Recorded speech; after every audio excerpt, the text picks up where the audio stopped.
Hello everyone, it's Friday night and it is time for the Weekender once again. On this week's show, Ben goes old school for some Halflings. I dive into some of the best Viking miniatures you'll ever see. And Justin gets all nostalgic for some erotic old Slaneshi Marines. On top of that, we also have a prize. You can win a £50 voucher for Wayland Games if you comment below this video on either OnTableTop or YouTube. Go nuts. Do it on both. Double the chances. Now sit back, relax, because your weekend starts here.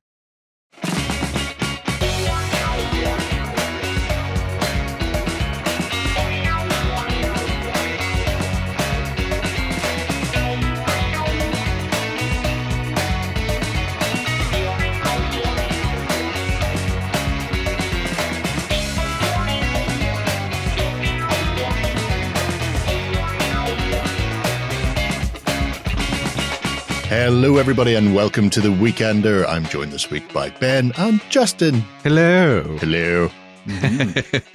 How are we? Ready for another fun-filled episode? Yes, jam-packed. awesome. Exciting things. Like a big jam roll. Oh, lovely roly-poly. Oh, like a fig roll. How do we get the miniatures into the miniatures roll? What do you mean, why? Fig rolls are awesome. Oh, no. Keep you regular. They do. That's true. Not to be said. Clearly, Justin couldn't give a fig. Damn right. Shocking. It's been a busy old week. It really has. For Oh, my us. God. Yeah. And we're here to share it all with you. We are. The little people at home, leading your boring lives. The miniatures at home on your table. The little yeah, them people. too. There we It's go. the ones that are looking at you right now going, don't listen to the funny Irishman. Paint me. Paint me now. Get back here and paint me. Why are you going to make a cup of tea? Burn it all down. Ben, if your miniatures are talking to you like that, mate, walk away. That's when you know you've been at the hobby desk too long. I've got my home insurance. I'll be fine. Yeah, but you might not. Your missus might, murderize you. Do you have a shed on your allotment that you can live in? I do. There you go then. You'll just see him That's step wildly out in the morning like volcano Wurzel Gummidge. It's all fine. So it's all grand. A mix of all of these. Yeah. Yes. All of the above. Right. We're only 1 week out from the end of Trainfest 2024. Oh, yes, of course. Yeah. So- I must admit, I have failed. Brush like a brusher. I have failed. Have you? Did not complete. That's appalling. I'm probably going to start my Trainfest this weekend after football, and I'll still Yes, have it all but painted. you will choose a project that is compact and bijou. Yeah, That's true. Well, I've got 3. I'll be doing a ton of fugu dry-stone stuff Yeah. because it's really, really quick for me to paint. Mhm. And then while that's drying, I'll put together that lovely laser cut stuff. Very nice. Because I got a new needle applicator, Ooh. which cost me far too much. I had to get it shipped from England because apparently the model shop here near Nairn didn't have one. Mm. Don't have one of those, mate. Don't know Funnily what you're enough, talking about. we actually have a new card gaming store here in Coleraine. Right? Do they sell needle applicators for No, dichloromethane? no, I was just mentioning. No, I don't care then. Mentioning Unless if I'm you're gonna be looking, if you're in the sticking area a looking bike. for your card games. I don't. You know, Although nice sound to make some spooks. although it's really weird. I Like a walked in. motorbike. They've basically took over a cafe, have changed Me on a nothing. motorbike. It still has all the food counters and all the there you seating, and it's like, this does not feel like a shop. Well, that's how things go. If you're one of the 5 people in Korean who plays cards, well done you. Anywho. And then I got my Oshiro Japanese buildings from the Kickstarter in. Oh, so you've got quite a lot to get through. And you know what? I didn't buy his old ones Oh. because regretting I went, you know what? I'm very lazy. I'm never going to get around to painting any of these things. Yeah. So there was a Clash of Katanas Kickstarter that had the option to take printed terrain, Oh, okay. Mm-hmm. like these. Ooh, Nice. Yes, And I went, yes. you know what? They're about the same price, but all I have to do is glue them together. I don't have any painting or anything on them. So I got all of those. It's a great and train then I- first entry. And then I went, you know what? I will get those new Shiro models in the Kickstarter because they're very nice. So now I've got a small Everything. Japanese village. Yeah. for a skirmish game that doesn't require that many. However, I do also have city walls, so I could actually set up quite a nice city board Ooh. and then just do some sort of skirmishy fight through the streets. Test of honor over the walls and do the streets. Yes. Do it like Shadow Tactics. Yeah. So we'll see how that cool. goes. Like I say, I've got a week and a half ish. You'll be fine. Yeah, I have bags of time. Yeah, bags of time. Anyway, enough of me. We should probably get on with the show. Just for novelty value, if nothing else. And we're going to kick things off, as always, this week with the news. What? Yes. Wait, what? I don't like change. Nobody likes change. Kicking off the news, talking of having plenty of time, Yes. there is a new painting competition coming to UK Games Expo 2025 this year. Ooh. So yes, the folks at UK Games Expo have joined forces with the folks at the Duncan Rhodes Painting Academy, and they are bringing a brand new painting competition to the event this year. They've already gone through and teased the categories that you'll be able to enter, so you can begin working on your entries right now, effectively.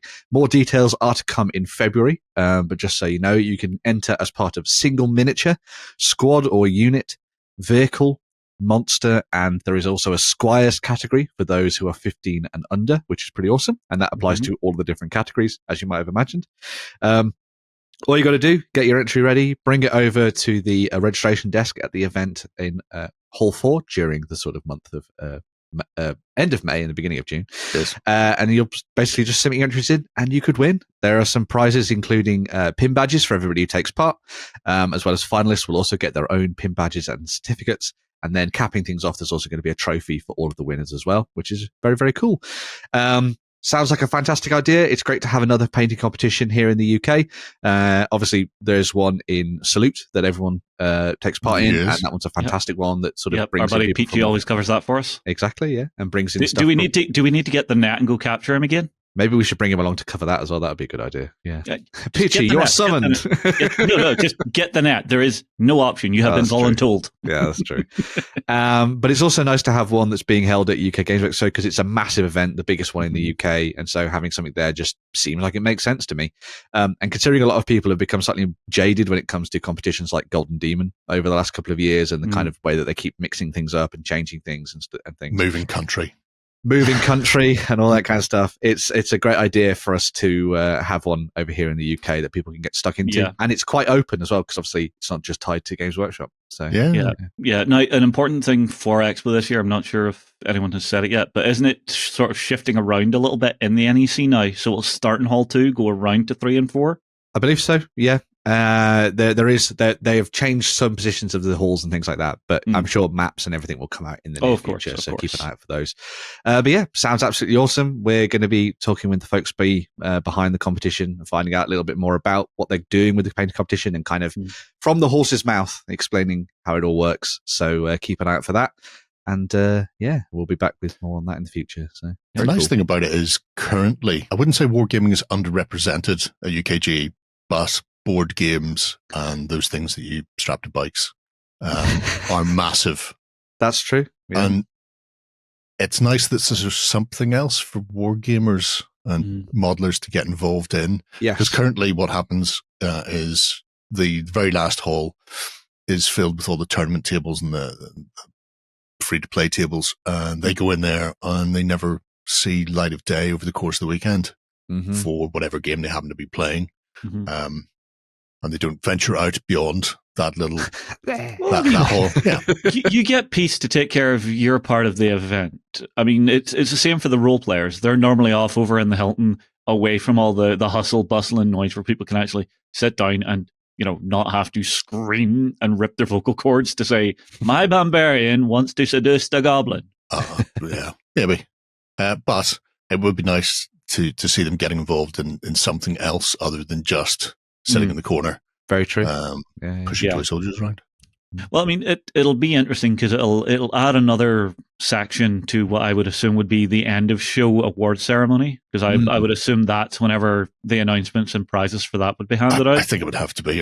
We'll find out more whenever we're speaking to them, because it takes up so long to put an entry in, and if people are planning to go there to play as well, that could be a massive logistical nightmare.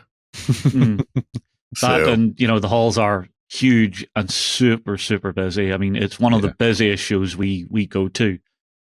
Yeah, very true. I mean, ideally, what they'd be doing is judge it on the Sunday, and then that gives people Friday and Saturday to actually put get their them entries get them in. registered. Yeah. Anyway, well, we'll find out, I'm sure. Yeah. Or we won't. It'll all be an amusing of course. cluster. It's always a really fun show because there is such a breadth of stuff that turns up. Mm-hmm. There was one I found last year. I didn't get a chance to film with them, but they were a little collective of companies where if you went to one, you would get like a little voucher, and whenever you went to another, you got like a little extra discount. Oh, so by supporting that little collective, you got like a little bonus for yourself. Very cool. I must try and hunt them down this year. Or Expo. Anyway, cracking on and pushing into Osprey and Joe McCullough. He has announced post Wars of Rohirrim is that there's quite a few books coming this year. Oh, people don't follow his blog. He managed to get to see the film in an IMAX with a viewing number of 1. Yes, true. So really? I love when that happens. I had that for Blade Runner 2044, whichever one it was. Oh no, I got to do it for 2049. I got it to do it for Endgame. Oh, cool! Wow, that's nice. How late in the day did you go to see Endgame if it was only one person? No, anyway. I chose a very awkward time. I was off work that day, and I just chose like the most awkward time of day that they were showing it, and it was just like all mine. The one for OAPs. Shocking, absolutely shocking. Anyway. Just like middle of the day, middle of the week. So Joe has got a ton of fun coming throughout 2025. I don't think he sleeps. Yeah. Kicking things off is going to be Harefoot Jousting, which is a team-based, tournament-based jousting game. So you can play one-off games, but obviously it makes more sense if you're playing a sort of jousting league where you take your team of 3, jousting in various competitions across different tilting fields. So whenever you're heading the lists, you might be in one of several well-known lists throughout the sort of tournament circuit, which all have their own unique problems with them. So whether it's big muddy puddles of water in one or it cambers to one side, I don't know. Time will tell. I know North Star have already said, Nick can't wait for you to see what we've been working on for this. Yeah. So the front cover of that, where we have sheep, cock, and weasel, should probably be replicated, I imagine. I would imagine so. Because they are teams of 3, it means they can very easily do a blister of 3, sheep based, or blister of 3 stoat based, or badger, squirrel, whatever happens to be. So it's going to be fascinating to see how that one comes to play. It should be quick to play for people, a lot of fun. It's not a super competitive game. It is very much let's chuck things down, run at each other, and then have a laugh.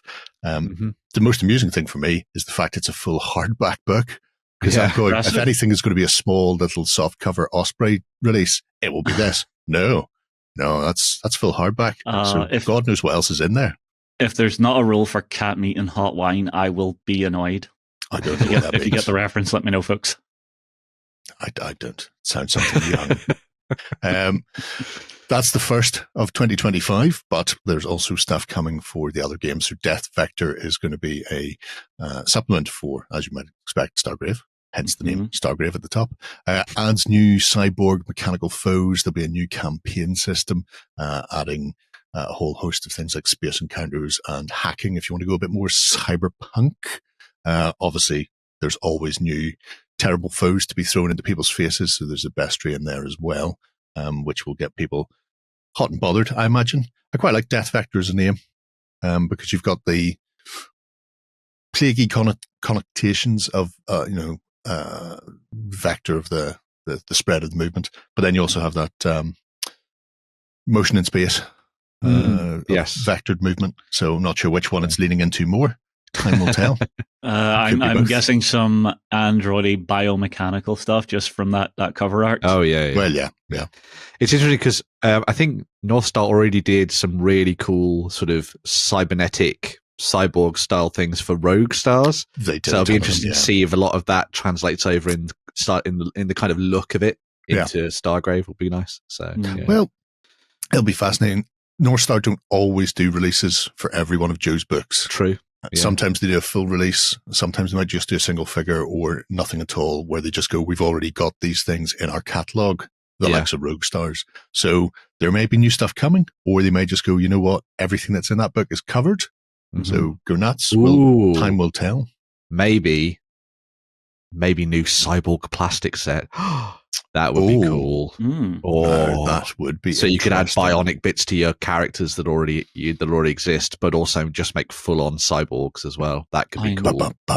There is such a breadth of just the different types of weird and wacky sci-fi bits that are out there in the world. I'm sure people will find what they're after. Oh yeah, definitely. Or just go old school and kludge something together. Yeah. But it's easier if the company just goes, here's a if someone does it for you. Yeah. You don't have to put any work in. Yeah. Well, the fact that all of the kits in plastic are interchangeable. Yes. I think it's probably only a matter of time before we get some sort of heavily cyborg/robot sprue, which then you could go from full cyborgs, full robots, I suppose, into cybernetic implants, because you just chop and change the bits. Yeah. Legs. Yeah. Here is your sci-fi soldier with bionic limbs. Yeah. Exactly. Yeah. Like we used to do with the orcs at the old days. Let's give them all mono wheels. This year will be the 10th anniversary. It will. Oh my God. Of Frostgrave. Yeah. So it's not quite a celebration specifically for that. It is the opportunity, though, with advanced spellcraft to mix up how the magic works. It's such a key feature of Frostgrave, the fact that it's all about the wizard and the wizard's apprentice. In this case, it brings in a whole ton of fun for witches, wizards, warlocks, and all points north, including critical failures and critical successes. Mm-hmm. So really leaning into the magic's a bit whiz-bang, and it'll either go off really, really well or incredibly badly and turn you into a spoon. See, I just remember ages ago when we were playing a bit of Frostgrave when it first came out, and the mechanic was that whatever you rolled, if your opponent was trying to dispel it, they had to roll above it. Yes. Yeah, I think I did one where I took control of someone else's miniature, and I think I rolled like a 19 or something. And they were like, no, that's not how it works. I'm sorry, mate, that's how it works. That's mine now. But if I remember correctly, to negate that, they only have to roll the casting cost of the spell the following time. It's only for the initial resist that they need to match your number. So that we you were cheating them then afterwards from turn 2 onwards. Well, no, because I think it was early on, and I think they actually messaged Joseph himself to ask about it, and he went, yeah, no, that's how it works. Might have been first edition stuff. Yeah, probably. So, yeah. Anywho. But yeah, spellcraft will also include the campaign called campaign/narrative area, which is the Bibliosepulchre. Such a cool name. Which contains all of the lost lore of Felstad, which is where people will have to go to try and find these new and exciting whiz-bang spells, like Maleficex, Malleus Maleficorum, or something like that. As you can tell, they're always big, long, spindly names. As you can tell, that wizard there is having an absolutely fantastic time reading through that book. Yes. Yeah, and it's a proper page turner. So. Yeah, and the librarian wisps behind them are going, excuse me, do you have your library card? Do we need to store you in the lost and found? Is if you can't read the book, never look at the woodcuts. Good. So yes, that's a good idea. Advice for life right there. And last but by no means least, Silver Bayonet will be getting a visit to the shores of Albion with the Bones of Albion. So this will be fascinating. It's going to be September time-ish. Obviously, these things can shift with publishing schedules, so it could be October, it could be November, but they're aiming for September currently. French invasion of Britain. Now, that's going to be all sorts of fun for people who don't follow the Napoleonic Wars like they should. Napoleon had a plan for invading Britain. He, in fact, started the first Channel Tunnel. This is true. This is true. About that, yeah. They started digging on the grounds that they were just going to march the army into England. So it has precedent, even before you add in the harvesters rising up and kicking off. So expect to see all sorts of fun and games in and around specifically Britain anyway. I imagine they'll push as far as they can. Go looking for the weird and wacky things in Wales and up in Scotland as well. I think that's one of the key things about that is that even though I think they've mentioned that it's kind of slightly more undead focused, hence Bones of Albion, there's so much lore and background and mythology and folklore and everything baked into everything, to do with Great Britain, that it would be weird to not include things like Fey elements and all that kind of stuff as well. Maybe that's something that they'll add in the future as well as like a dedicated thing for some of the other regions. But the thing you'll have to wonder about is where are they going to bring the tunnel up in Britain? Where is that exit point? Is it going to be underneath London? Are they going to be going through like old plague catacombs and stuff? Yeah, could do. I mean, considering the closest point is still Dover, you imagine they'll just want to come out in the White Cliffs. You don't want to be digging for too long. It's a French engineer. Don't worry about it. But they could also go with airdrops. The first balloon flight was the Montpellier brothers in 1780 something. Balloon dropped Frenchman. Yes. Absolutely no reason why not. Two-pronged attack while you're dealing with the French parachutists, the Napoleonic Grenadiers, and light company, the Voltigeurs, dropping down from balloons. Then you to disrupt your lines while the tunnelers complete their work. Yeah. I want to run this campaign now. With like Da Vinci-esque wings that they've robbed from an old library or something. Could you imagine just Italian mercenaries, it's fine. That's their equivalent of parachutes. They just drop off the balloons using the wings. There you go. You just have one guy shooting up into the balloon to puncture it, so it just slowly starts to descend. That too. No, that would also work, I suppose. Although you could just put the fire out. Just hope you don't get blown backwards into the sea before you land. Right. Well, hang on. No, you just have like a little sculpture of some seagulls just all bundled up and tethered to it, just flying forward. That also works, I suppose. Yeah. Remember the seagulls. Right. Sticking with fantasy, Benjamin. And halflings, in fact. Yes. So Satyr Art Studio doing an absolutely amazing job of bringing the Oldhammer back to the tabletop bit by bit, slowly over time. We've looked at these guys as part of a Indie of the Week, and we've also covered them during news releases as well. But their most recent selection of miniatures are their Oldhammer Halflings. These are all based on the kind of classic sculpts that the Perrys did. So this would have been the C series from back in day during the 80s. Although that series, I believe, was civilians mostly. And then with this one, they've slightly gone for the slightly sort of more militia angle with these. So you've got two different sets that you can pick up. There's the Boffins Bills. So it's all the fellows running around with their bill hooks, as you can see. Yes. And then you also have the East Shilling Shooters, who are your archers, although they've also got bits and pieces in there for adding slings. Someone's got a shillelagh. Anything that you can hit anybody with as they're invading the moot, basically. And you can buy a lot of these sets individually, so you can just buy the boffins or you can buy the shooters, or you can also build yourself a combined regiment, as you can see here. So if you're looking to do something a little bit more akin to kind of the classic Dogs of War style build, you could obviously do that and bring it in together with lots of stuff for the old Empire builds that they used to do for armies, which are actually a bit more of a hodgepodge or a hot pot, I suppose you'd say, of different races and stuff. So yeah, you would have had Imperial humans alongside halflings, dwarves, ogres, all sorts of things together, because they all lived together in the Empire at the same time. Big ass block of the old Perry spear. Yeah. I used to run a block of 35 of those because they were cheap as chips. But they were really good.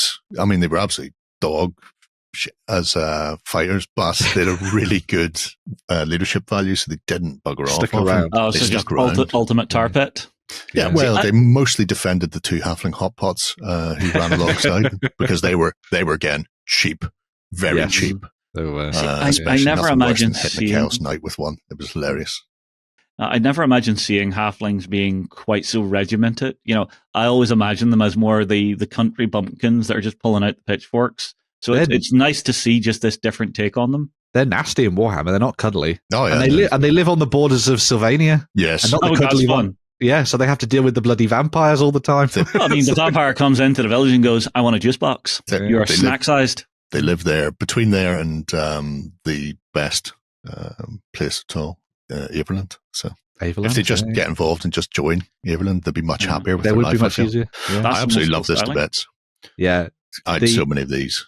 The presentation of everything that Satyr Art are doing is fantastic, and always has that kind of rogue tradery, old school Oldhammer vibe to it. And I love it's that the all 80s of the feel. characters are named as well. So if you're actually using these for something a little bit more skirmish based, maybe you're using them for some more time adventures, you could be like, oh, I'll actually take Larkin or something like this, and sort of add them to your collection and run around with Toots McGee or Bullseye Bodkin and all that kind of stuff. I just thought it was absolutely fantastic. Toots McGee's great.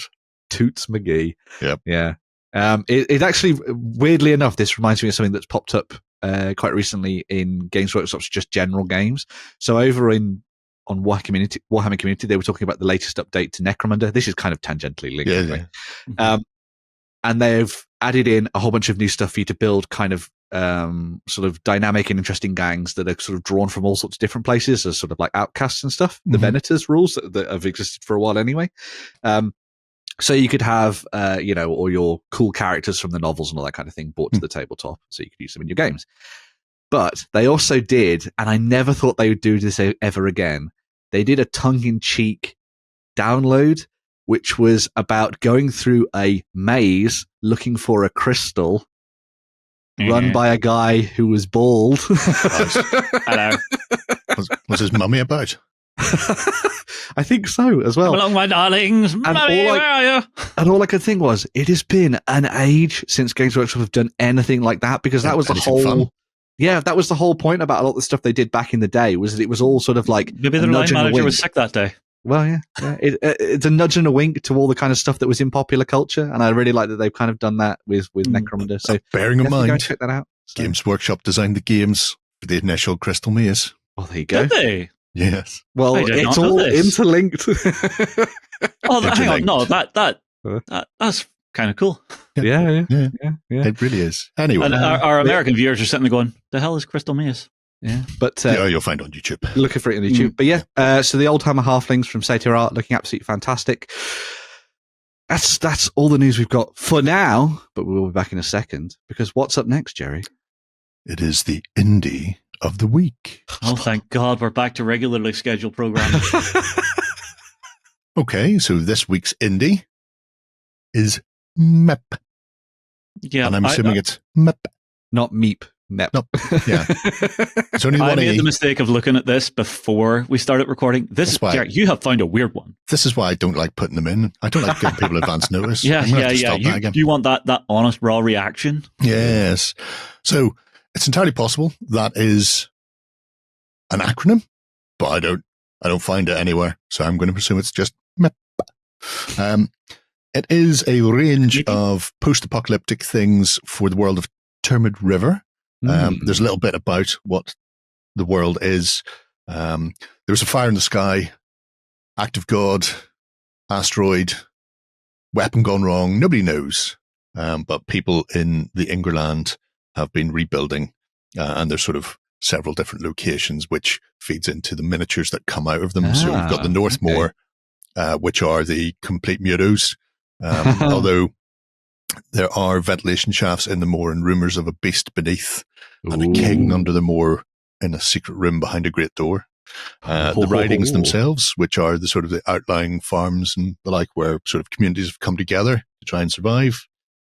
Every town who are trying to carry on business as usual. Stay calm. Don't act like a mutant. The phones don't work and the post never arrives. Yeah, but it's fine. It's fine. Just leave it low. Don't peck at it and it'll be fine. And then there's the island, which is redacted. That's unfortunate. I don't.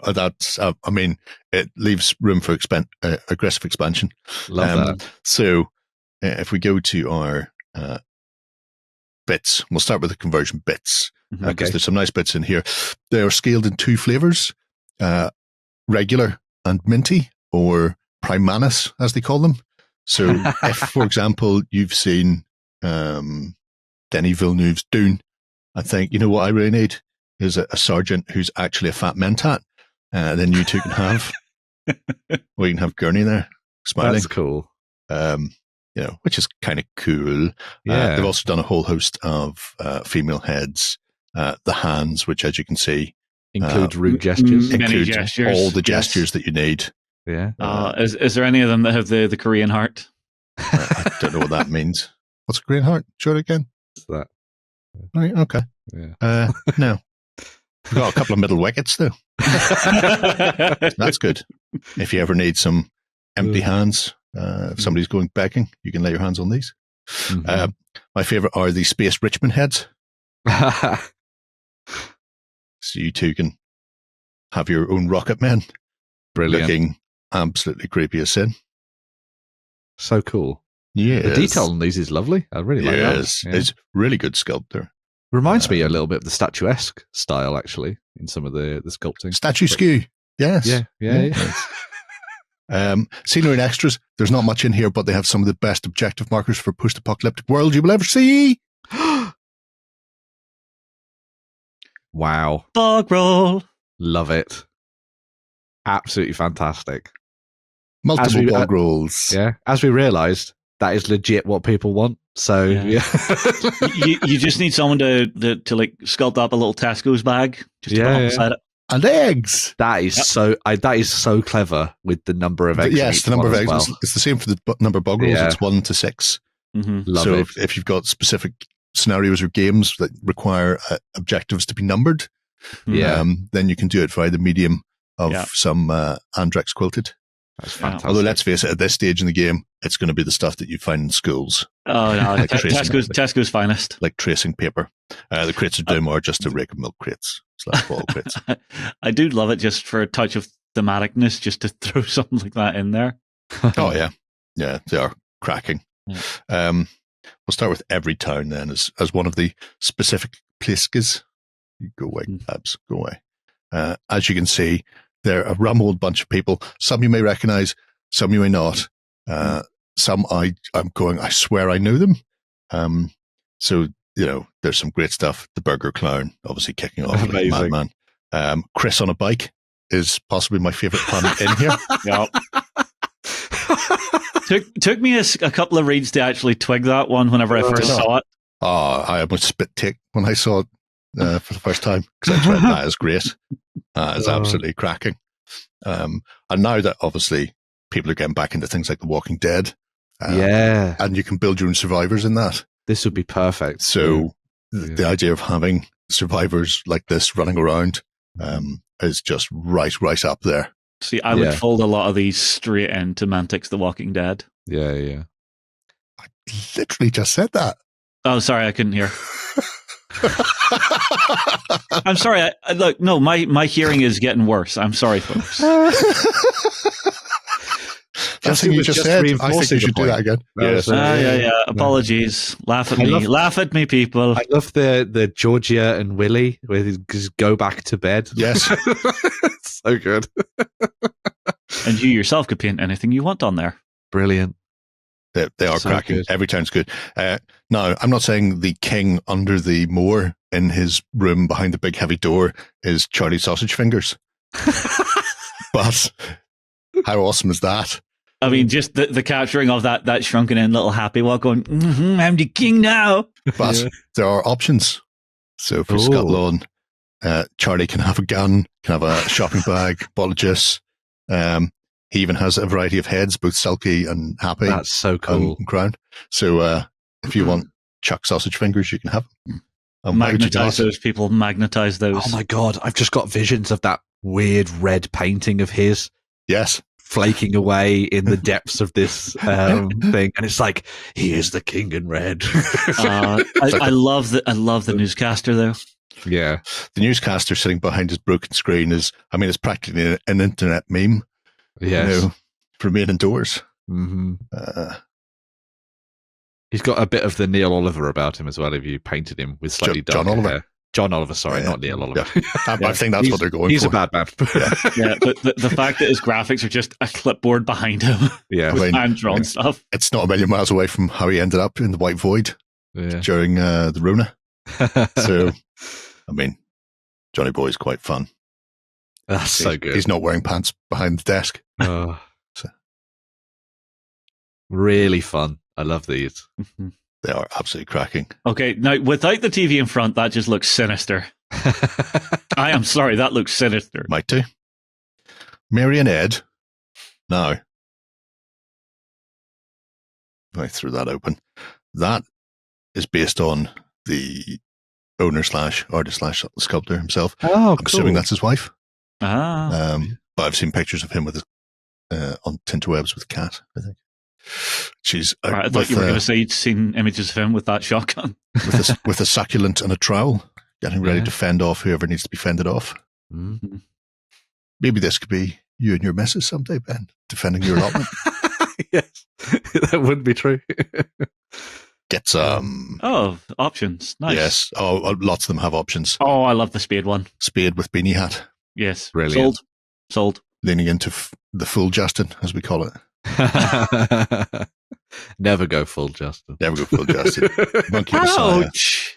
Right in the feels. And one of my favourite little things, the ghosts of every town. Ghosts of every town. And these are great for anybody who fancies doing a Scooby-Doo adventure. Yeah. Mm. Do. Can't see his ankles. Whoa. Spooky. Spooky. So yes, that's Straight every out town. of a Mark Gatiss scary story. That very cool. Yeah. It's funny you say that. Oh dear. If we skip to the hill people, the Mutos, Oh. are they in here? Oh, they're not. Is it this one or is it? Is it? Are there some people who only like locals? Is that There very much are. Oh, we'll find them. we'll find them as we plough through. Monks of Whitby or Whitby is a nice group of randomers. Threw themselves in with some fellow who came over in a boat. Yep. And decided to stay in covered in dirt. What's all this? Yep. Yeah. There are your Batfinks. He's a very well fed vampire, isn't he? He is. Yeah. See, I love the idea that these guys are behind the curtain, just controlling all the pulleys and wires to make him look like a vampire. Yep. Yeah. Well, you've got to do something to amuse yourself and keep the locals away during the post-apocalypse. Yeah, and I assume they're just brewing bunches of Buckfast in the back. Oh, where we're going, we won't need Buckfast. He's just moved beyond it. Little vampire bats. Mm-hmm. Awesome. Angels for mice. What? I think Ben will never unhear that now. What? It's a revelation. It's like the two rib cages. It's good. It's good times. Angels for mice. This one is odd. These world robotics.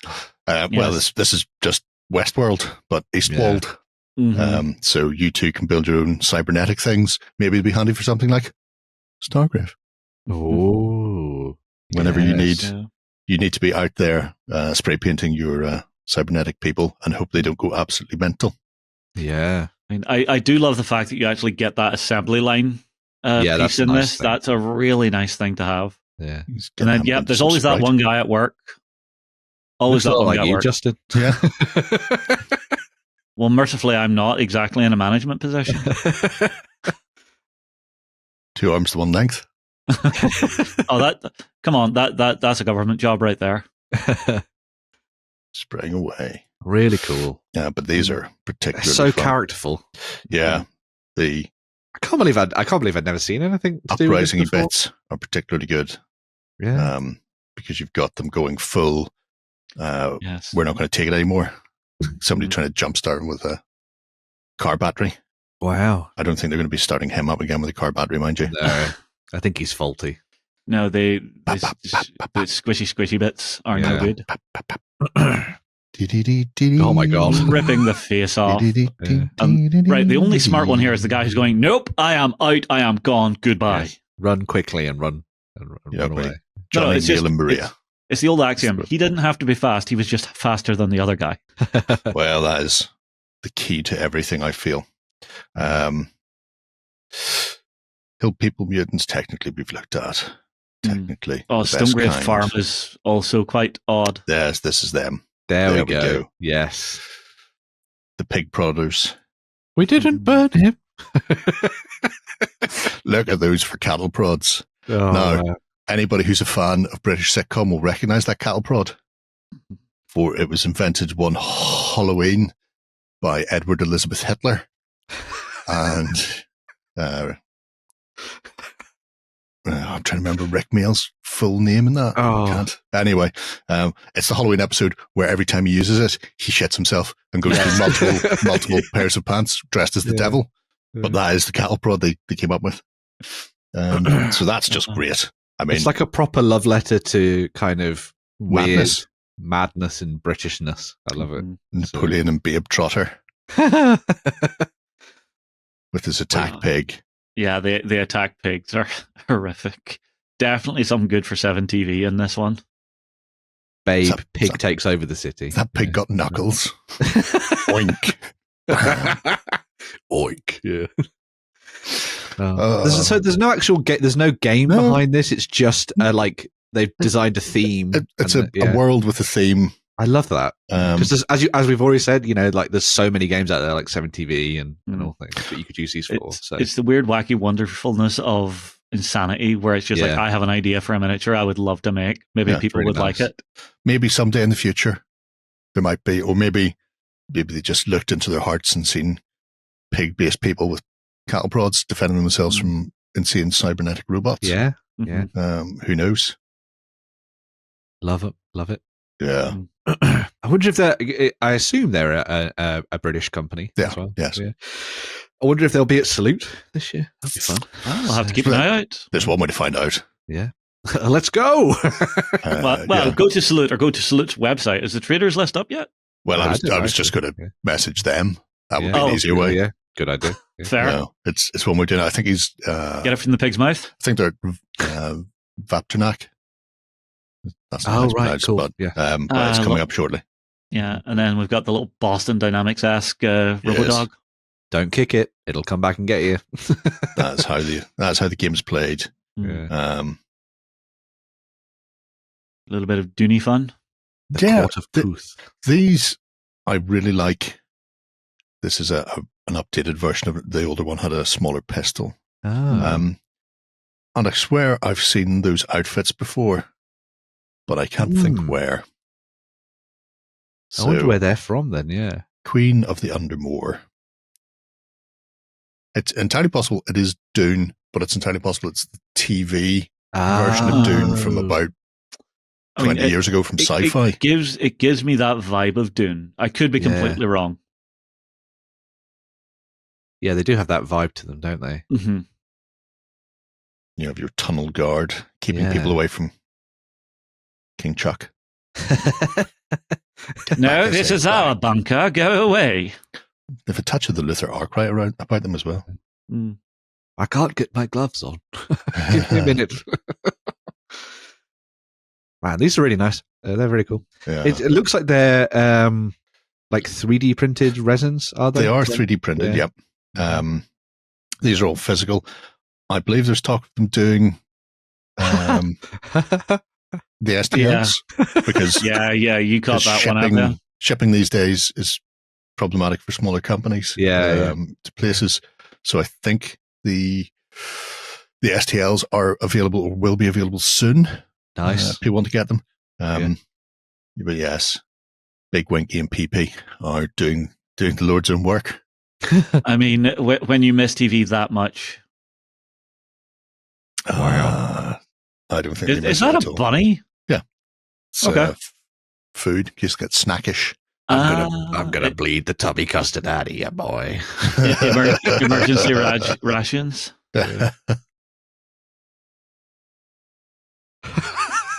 So odd. Ursula. Yeah. Yep. This may surprise you. I was looking for Mutos for Starschlock. This is how I found them.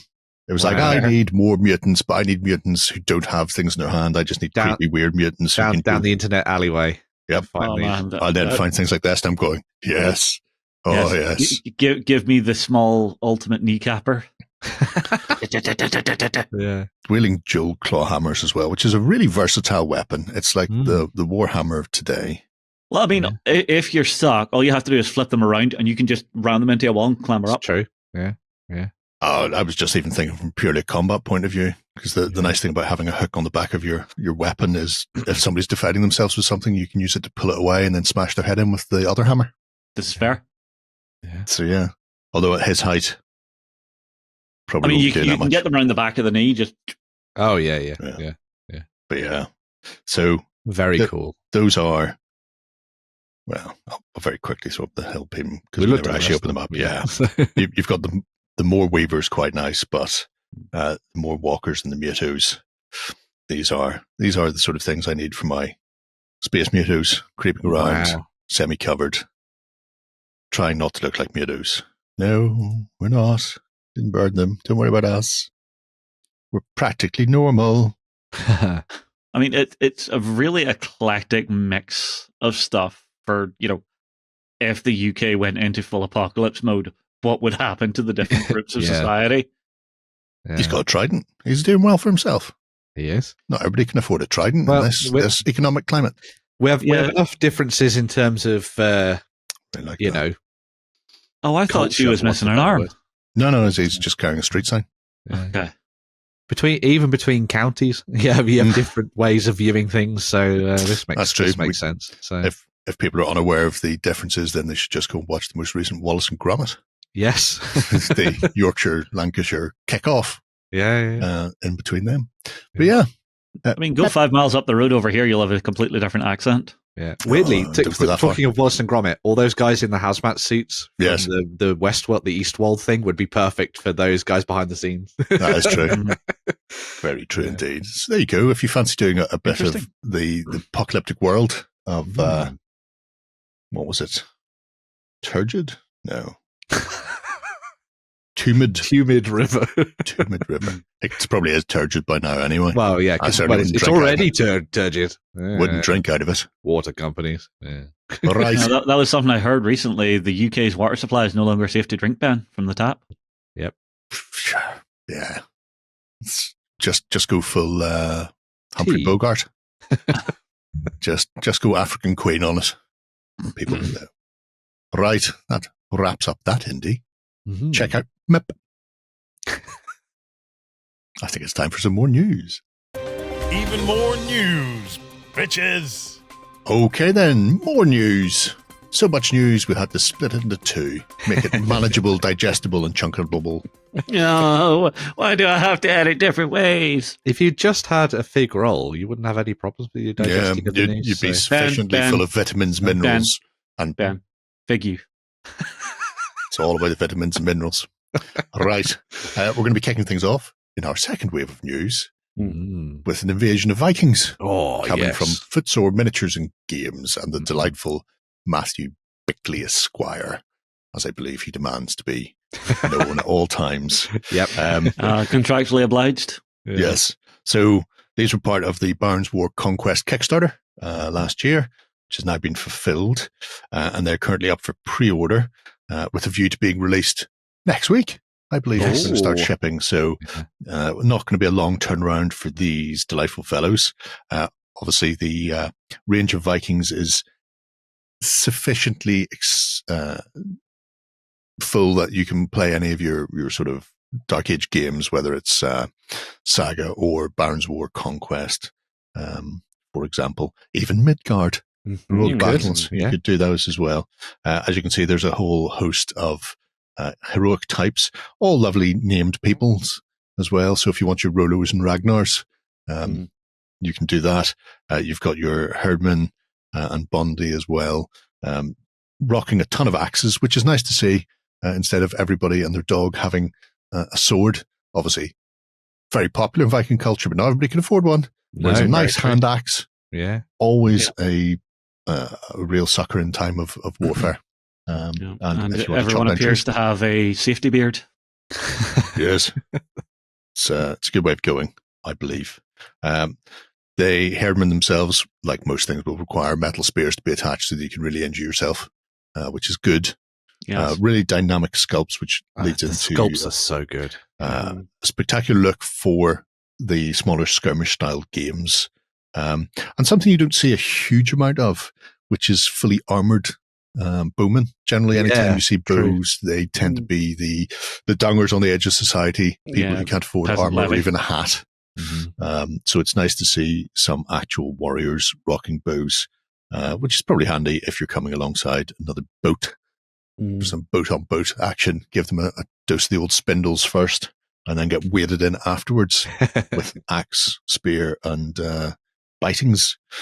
You can lay your hands on a whole slew of figures with the massive Odin's Wrath set, which contains everything that they had in there, including, you can see down at the bottom, a delightful Viking shaman, priestess, runecaster. Discuss. I'm digging the look of the berserkers on the left-hand side. They're very nice looking. Yeah. The bear-clad Ufendar are doing well. You can see here on the Conquest page, just everybody is available in various ways. So if you just want to pick up some heroes, you can do that. If you're after those berserk whores, available as singles, or I think there's a pack as well somewhere. And like I say, if you're planning on rocking this, you could do it with Saga, not that one. Yeah, not that one. Or you can pick up the Conquest supplement, which is the Dark Age supplement for the Barons War that adds in the sort of army lists and champions rules for the Barons Wars skirmish system, but allows you to play from the attack on Lindisfarne all the way through to the attack on England, technically not England, by the Normans in 1066. So you can go through the entire Viking age. You can. From start to finish, cap it all off with a nice invasion by the Normans. The man who slipped and grabbed the land. Good old William. So yeah. Bad omen? Not quite, apparently. So, no. As he said himself, the very soil of England is between my hands. Yeah. That may or may not have actually happened. He styled it out. But I appreciate it if he did. So yeah, the characters are gorgeous. Figures. I absolutely love the characters. The champions of Valhalla are spanking gorgeous. That really classic Viking banner style as well. That is going to have a big black raven on it as well. Yes. Oh yeah. And the one fella carrying a torch. Just really fling it. He's either lighting your way. Or don't worry, I've got you. Yeah. The thing that I quite liked about this as well is that it gives you different styles of Viking. So you've got slightly older ones, the slightly younger ones. You know, your Ivar the Boneless type thing. You've got those that have got the kind of Rust-inspired helm up in like the top left. Yeah, and the pants as well. Yeah, so kind of like Hardrada-ish, if you wanted to go down that route. Very much like Harold, yes. Yeah. And then you've got their sneaky bowman as well. So if you wanted a leader for your armoured fellows doing scouting missions and stuff, you've got that. Well, that's for all these people who play those Skyrim games, and step one becomes Stealth Archer. Yeah. I've never played the game, but I've seen so many memes online. I feel I don't need to, so that's good. I always go Battle Mage. That sounds more interesting. Well, fire or ice in one hand, and then sword in the other, or axe. Just there you go. Yeah, these are absolutely cracking. Lovely. I didn't go near them because I already have more Vikings than I can feasibly field for 5 people in Saga. But I should say that they're all. I mean, you can see it there, but they are all metal. Yes, so, yes. It's a big, lovely, sexy metal harvest of miniatures. That, like God intended. Yeah, and if you lose, put them in a sock and club someone. There you go. Do not recommend.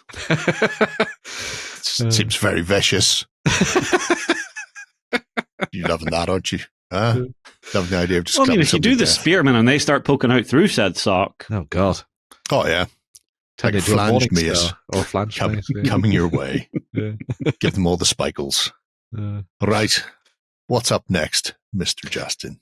So next up, we have a little bit of 40K news. So as we know, Workshop are putting out the roadmap. They're starting to work their way through it. And the first thing we're seeing is we're getting some Emperor's Children. So this is one of those factions, one of those specialized Chaos Marine forces where they're dedicated to one of the Chaos gods.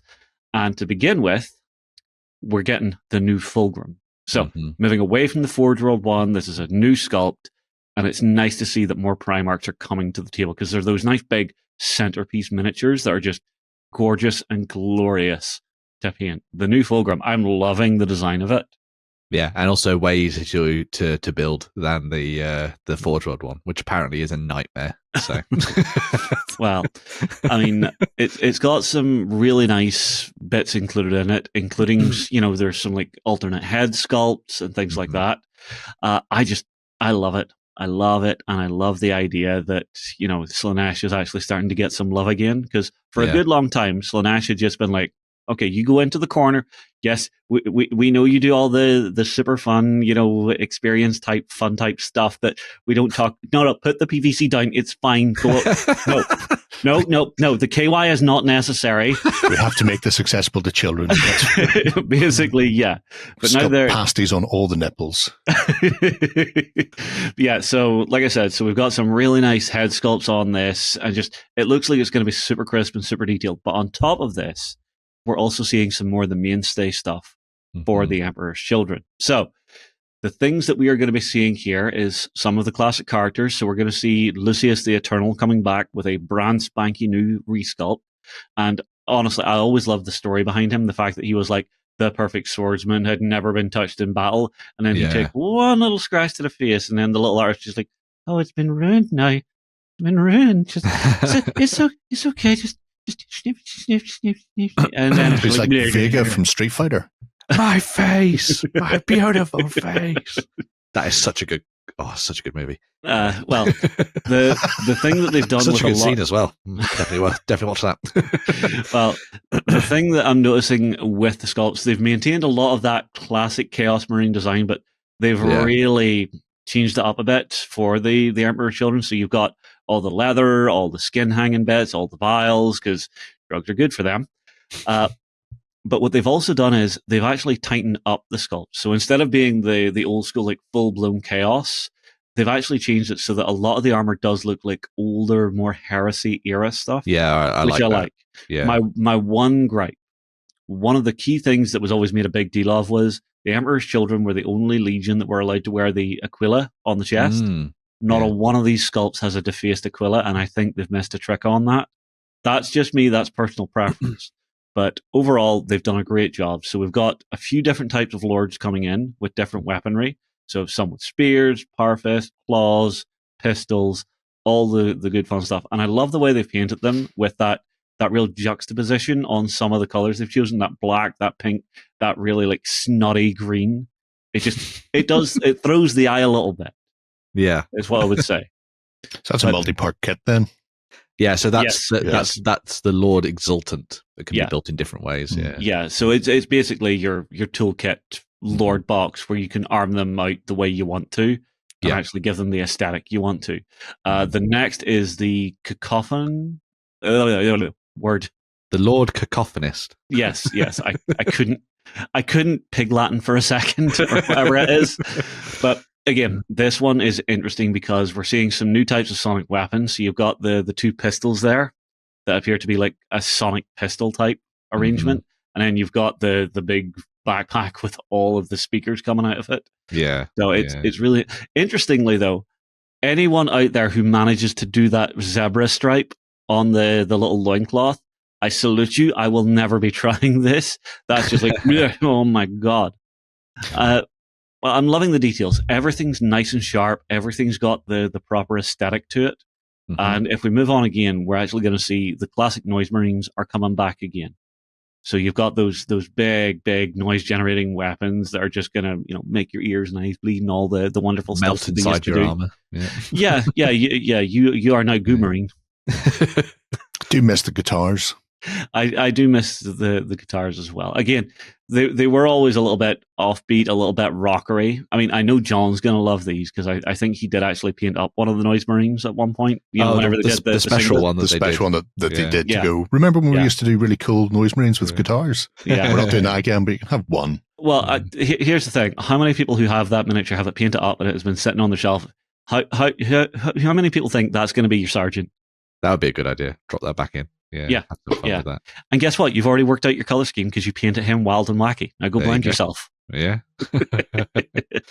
Next up, we're going to start seeing some of this one's a little bit weird for me. This is like Blade Champion style thing.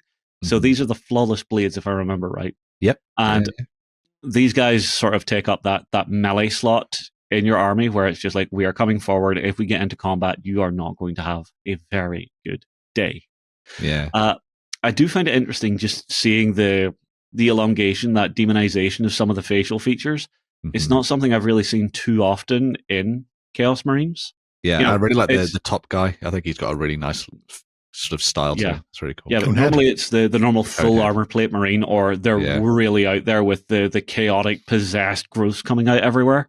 One of the nice things about them in the background is that how we saw I think it was called the 8 bound for Khorne and the World Eaters, where they bind 8 demons into the flesh of a Chaos Space Marine, and then they sort of like curtail that. These guys just refuse to have a demon in their body, but will accept they'll accept the gifts, but they will not bind themselves with a demon because they bind themselves the peerless swordsmen anyway. So it's a really interesting kind of like halfway house between what's been done before and kind of like what they're doing now with the use me like Play-Doh. Yeah. And based off the kind of classic look of the Palatine blades as well, which is a really nice touch. Yeah. So, now, we're also seeing some of the more standard Marines as well. So we've got our 2 flavors. So we've got our pistol and blade guys who are the regular ones. But again, you can really see in these that old school vibe of like, this is the older marks of armor that are just being like kludged together whenever stuff breaks. You retrofitted and stuff. Yeah, you're ripping a limb off, a fallen Space Marine, just going, okay, I need a new arm. Give me that. Mm-hmm. Yeah. And then again, it's still got that really sort of like BDSM style to it. Just with some of like the masks and stuff. Yeah.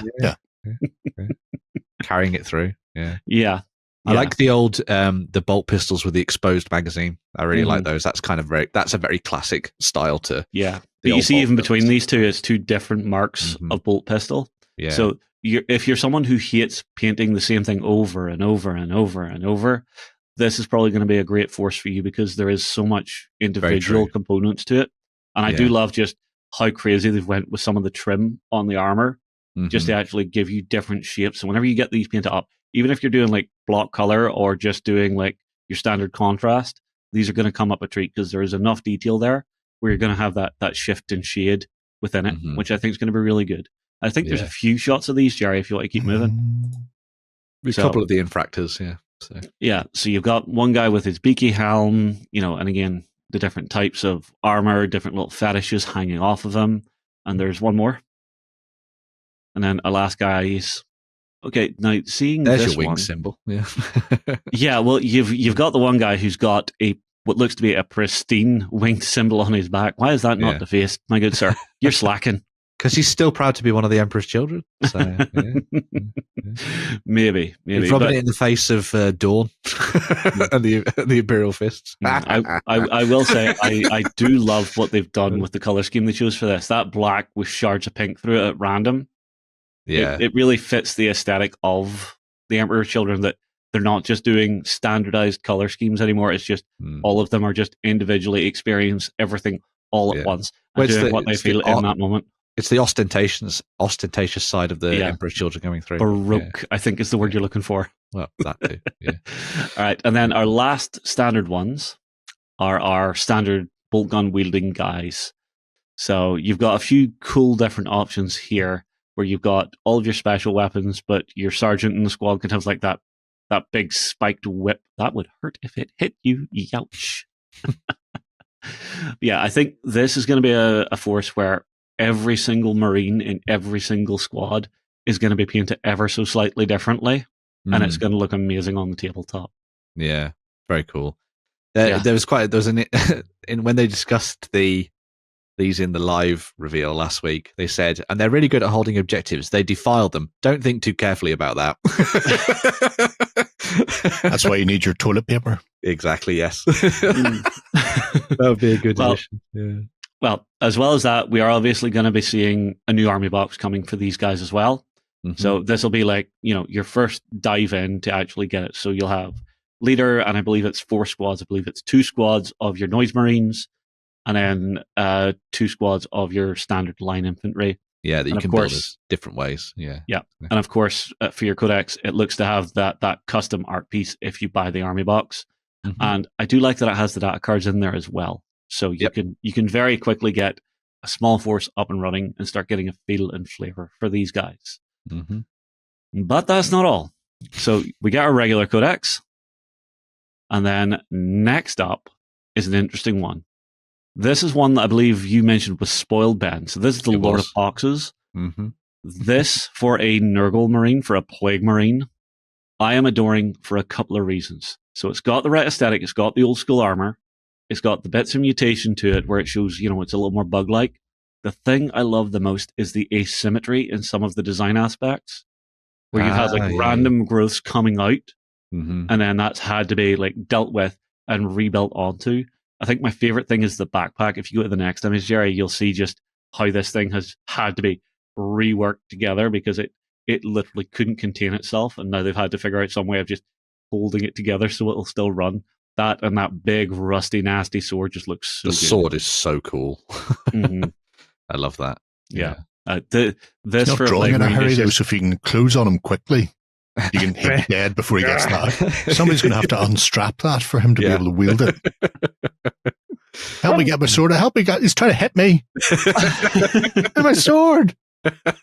See, why did I tie it to myself? I'm sure he'll just saw through that, so he can only draw it once. And then he has to go and find some new leather straps. Well, he's killed somebody. He can make people leather. Oh, that's true. Yeah, people leather would be very Death Guard. Yeah.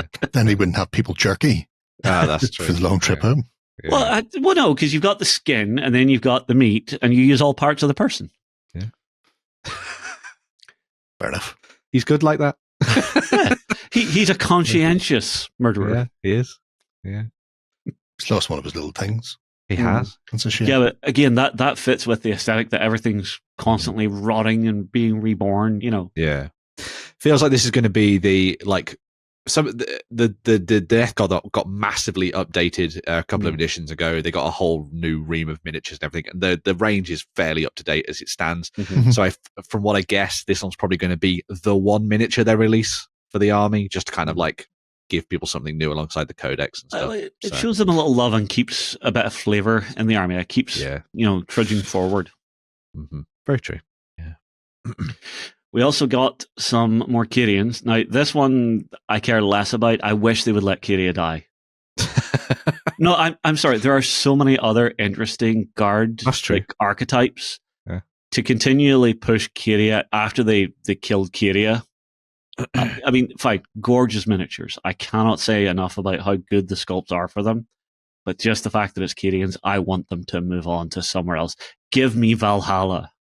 Give me Karachan. Give me Mordian Iron Guard. Something Workshop, please. Then you would have this massive hat. Yeah. Other worlds have massive hats, Jerry. Don't be hatist. But that's the whole point of the Kyrians, is that is the standard equipment for the Imperial Army. They blew the world up, essentially. So Kyria is no longer a thing. Yeah, but they don't have to be Kyrian Guard. Kyria was just the poster boy because it was the standard.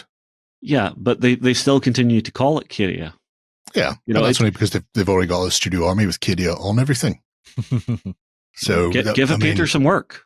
That could be any army you want. That could be Minogue K.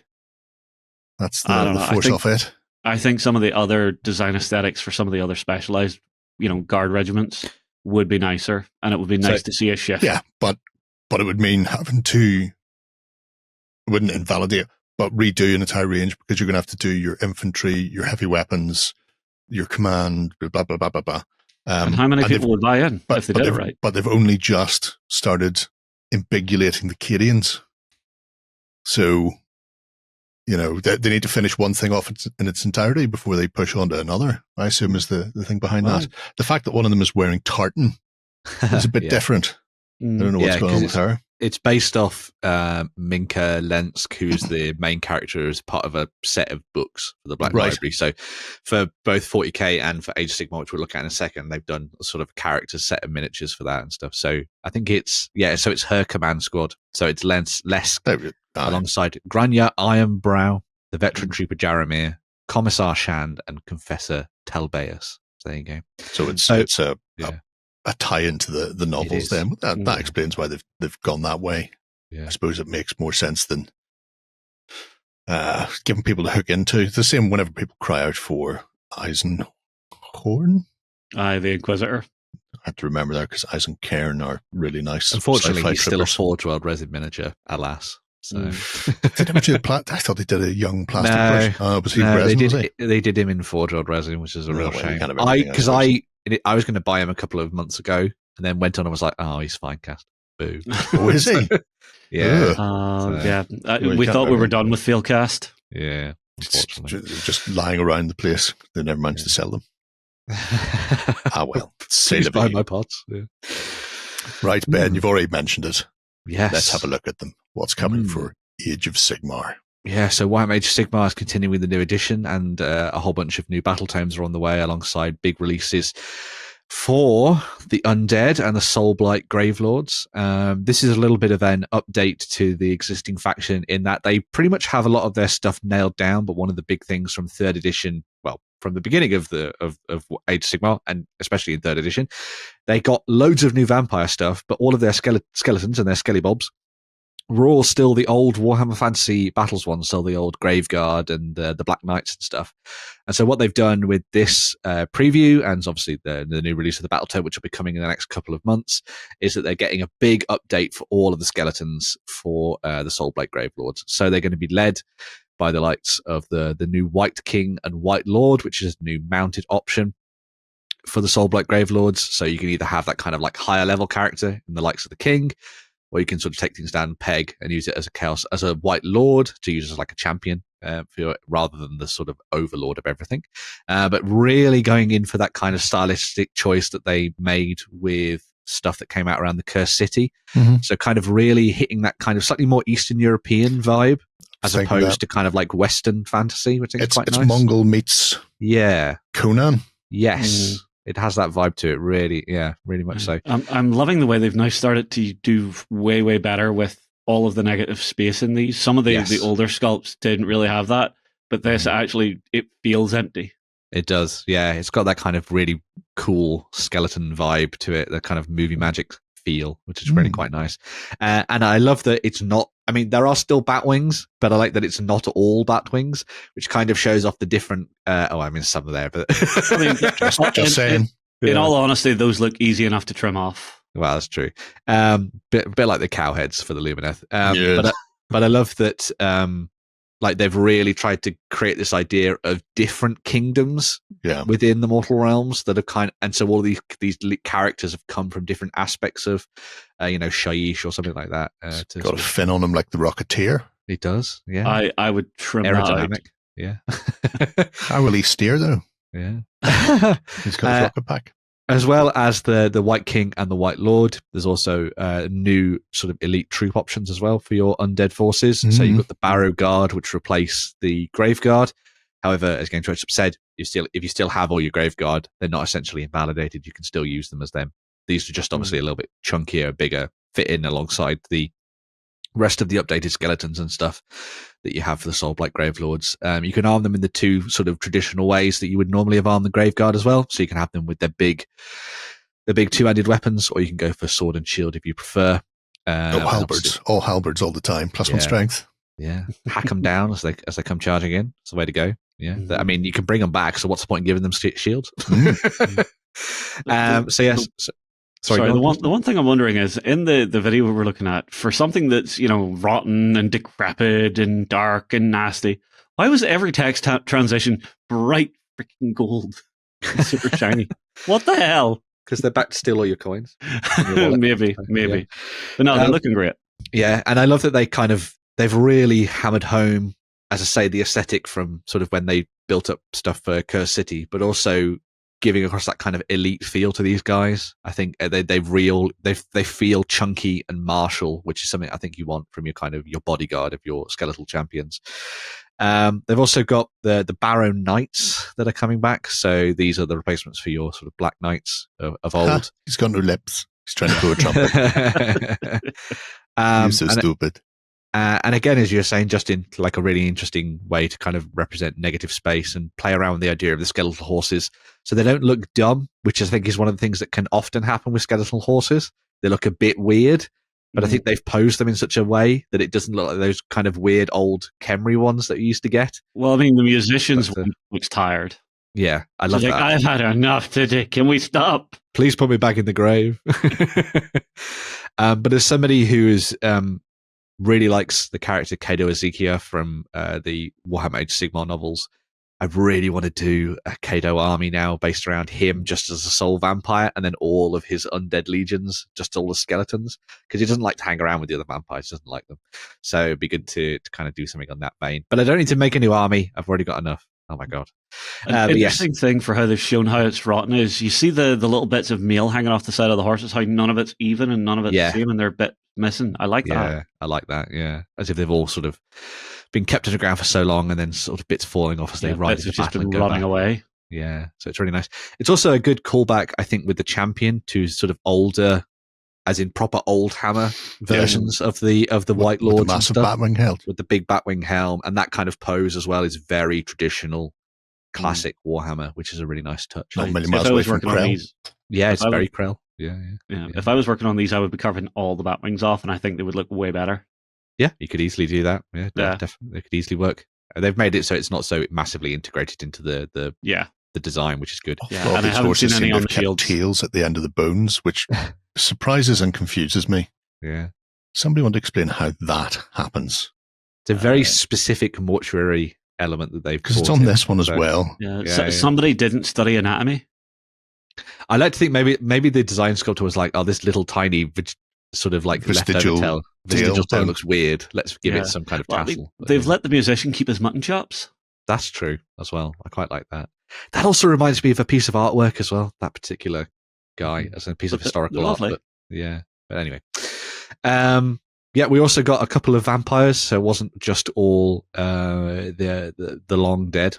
It's also some of the characters as well. So Prince Vordry, who a lot of people remember from the old world, he's not in Nagash's good books because he doesn't follow his rules. So Nagash obviously doesn't like that.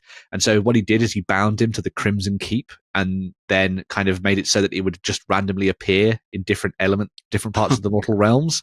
And then he'd charge out, do something horrible, and then go back to his castle. But Vordry seems to have mastered how to work the Crimson Keep and is now pissing off Nagash even more. Good. And so he's now got a very big new miniature. This one's a massive improvement over the older one. He's actually riding on the back of his zombie dragon there, which is Shordmare, which is actually then tied into a larger release for these. So you can actually build this without Vordry on the back and just have it as a proper, just standard zombie dragon effectively in your games, which I think is quite nice. And then on top of that, the Vampire Lords also get now a mounted version. So we've already had an on-foot version of the Vampire Lord that you could pick up from a couple of years ago now.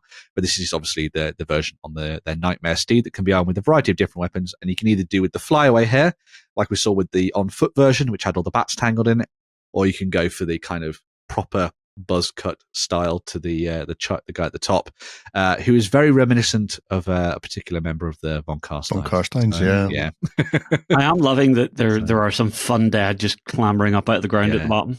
As if he's just so powerful that he exudes that dark magic that brings his warriors back to life and stuff. And I really like the style of the Nightmare Steed there with the kind of half face. Yeah, it's a really nice touch.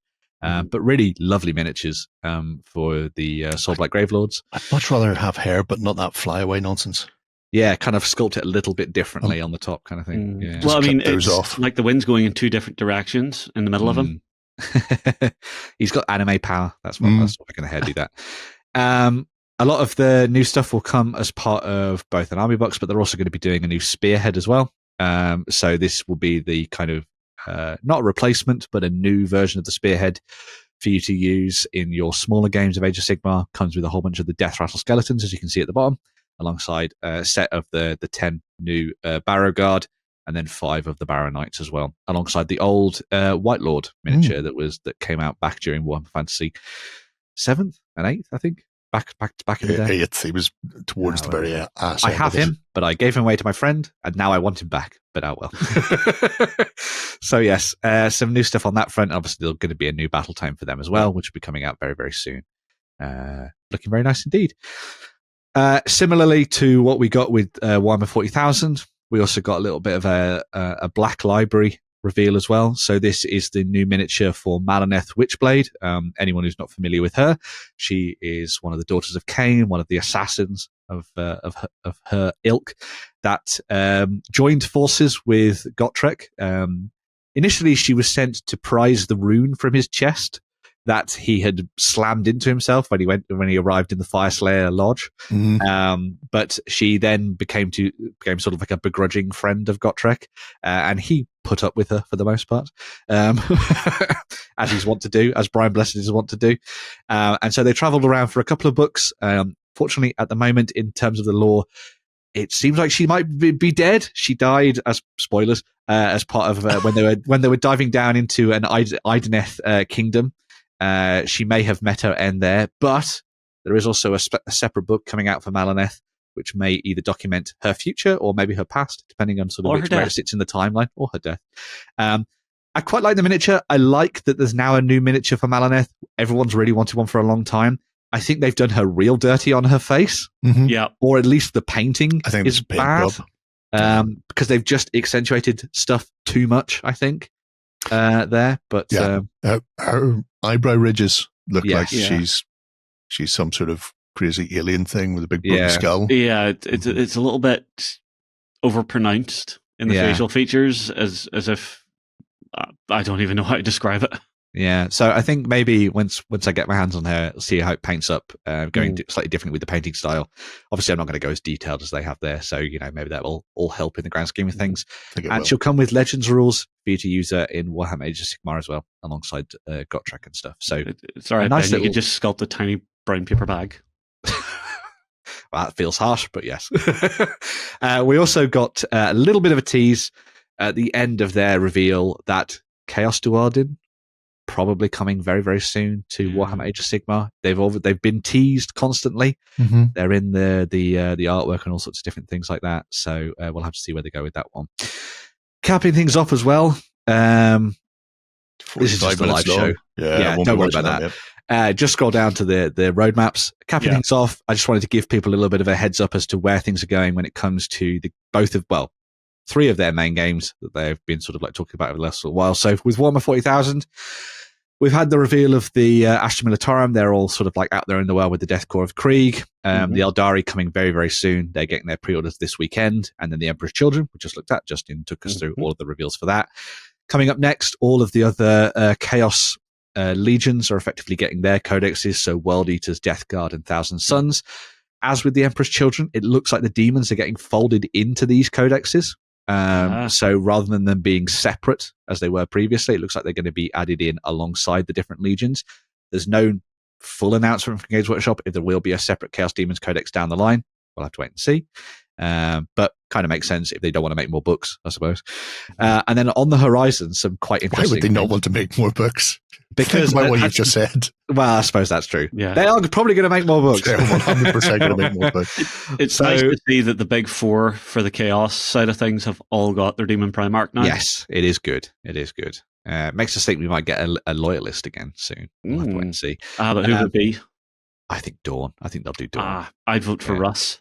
I'd love Russ to come back, but I think. Well, I mean, he literally just pissed off at the end of the Heresy, looking for the Tree of Life or the Seed of Life or whatever it was. Come back with freaking. He went looking for Lionel Johnson. You're back, bro. What the hell? That's what he went looking for. All right. Specifically, him. If only the Dark Angels had told him the secret. Yeah. So, but on the horizon, we also have a couple of. So I'm going to go sort of like left and then circle round to the last one. So we have Grey Knights up in the top left, which is obviously there from the leg armor you can see. Yes. Down below them, that is obviously a Black Templar's axe. So we're going to be seeing that. So it's going to be a new marshal and stuff like that. Circling back round, we've got the Chaos Knights, because that's the weapon from one of the Chaos Knights kits. And then last but not least, Salamanders. One of the original big four. Yeah. You'd wonder. Salamanders getting their own codex. That could be quite interesting. Would Vulcan return? We'll have to wait and see. Now, interestingly on this, there's been a little bit of discussion about this online. Could obviously be the Salamanders themselves, but it could also be a collective codex that covers some of the other legions. The other chapters. So it could be a mixture of Salamanders, Imperial Fists, all the kind of That smaller. would feel weird. You can't say smaller for Imperial Fists. Well, not smaller, but the codex Specialized? compliant armies Hmm. that don't have their own codexes. So obviously Space Wolves and everything, they don't Yeah. follow the codex, so they get their own versions of these books. Mm. But with the Salamanders and stuff, they all adhere to Rabuta Gulliman's sort of Well, like lore and stuff. So he- That's why Here's the they always thing. used to fold them in with the Ultramarines for that reason. Have Ultramarines deviated so far? well, no, they just have the Space Marine Codex Yeah. essentially. So yeah, See, here's the question: is there enough flavor in each of the codex compliant like chapters where they could warrant their own like supplement or codex? well, that's interesting because it's interesting you make that point because in the new Space Marine Codex, there are detachments that are thematically linked to the likes of Salamanders, Imperial Fists, White Scars. So it'd be very interesting to see if they do something that's so drastically different with these. Well, I mean, they obviously have their own characters. You know, you've got Torgaradon and stuff like that, and Vulcan Hestan and stuff for the Salamanders and things. So there is room to explore that. It'll just be fascinating to see where they go with it. To be honest, it's a bit of a mystery. So, Honestly, if they do that, I'd like them to lean into some of the previous stories, lower backstories, whatever you want to call it, and change shit up a bit. So, for example, Crimson Fists after Rin's World, yes, chapters decimated, have Crimson Fists in there. that'd be But cool. make them more scout heavy because they're Pedro trying to Cantor replace back again. replace their ranks. So maybe they don't have as many full Marines kicking around and are relying more on scouts as they are trying to rebuild that sort of or thing. have mostly your upper echelons be firstborn. Mm-hmm. Yeah. If they've been decimated, they're getting reinforced with Primaris now. So I'd hate your that, but, old council would be all firstborn Marines. So that was it for Warhammer 40,000. We also had some roadmaps for the Old World and Age of Sigmar as well. So next up, we have the Old World one. So most of the factions been released. So we've had the Bretonnians, the Tomb Kings, the Orcs and Goblin tribes, the Dwarves, the Warriors of Chaos, and Empire. Empire just recently got released. High Elves got teased. We'll talk about them a little bit more in a future weekender because there's already enough Games Workshop news and they'll have a release anyway. So we'll talk about it then. But the High Elf realms are coming back. White Lions of Thrace. But more to come. Not Dark Elves. The Beast Men Bray Herds and the Wood Elf realms are going to be finishing off that collection of 9 that they initially did, set out for the Old World. And then at the bottom, you'll see a little bit of a teaser image that has artwork that looks very, very reminiscent of one Cathay. So Cathay and Kislev were the 2 factions that they initially started to tease the Old World with, and then went, nah, don't worry about that. But it feels like now they've got most of the armies out that they wanted to cover. They're going to go back to the drawing board and bring back Cathay to have a look at that. It's funny you say that because somebody mentioned that Cathay was teased, at which point I went, but didn't they already say that there was going to be, specifically there was going to be Kislev, and we've heard Jack about Kislev since then. Yeah. So I'll be fascinated to see if they do, when they do it. Yeah. Something to keep an eye on. The shame is you can't go ask anyone at shows anymore. Yep, they're not going to tell you. You can ask them, you just won't get any answers. Well, no, they don't go to. They're not doing shows anymore. Yeah, but they did Essen. There was one final roadmap as well, by the way, for Warhammer Age of Sigmar. So the next armies coming up are going to be the Gloomspite Gits and the Soulblight Gravelords. We had a look at the Gravelords at the moment. Following up on that, we're going to get in the likes of the Ideneth Deepkin and the Nighthaunt. So that's pretty cool. We're going to get some more of those kind of fringer factions, I suppose, popping back up into the sphere. And then similar to what we saw with the 40K one, they're going to be doing, they did a little bit of a tease as what's coming on the horizon. So kind of worked these out already. It's going to be the Blades of Khorne up in the top left. Next to those, that's a Caradron Overlord, dirigible, effectively. And then at the bottom, I thought this was going to be Daughters of Cain, but apparently it is the Flesh Eater Courts because it is the wing of one of the Flesh Eater Courts characters. Yeah, that kind of Vargas type thing. I will say as well, that Path to Glory book, Ravaged Coast, picked that up recently. Really exceptional set of narrative rules for playing Warhammer Age of Sigmar. If you want to try and play Age of Sigmar, but you want to do it a little bit differently, you don't want to do the standard match play stuff, I would really recommend picking that book up because it is very, very good. So yeah, I should go and check that out as well. But yes, lots of stuff coming in the future for Games Workshop. Enjoy. Shocking. Yes. Yeah. So unlike them. Who would have thought? Yeah. Right, that wraps us up for the news. Let's take a swish and come back with some 3D printing.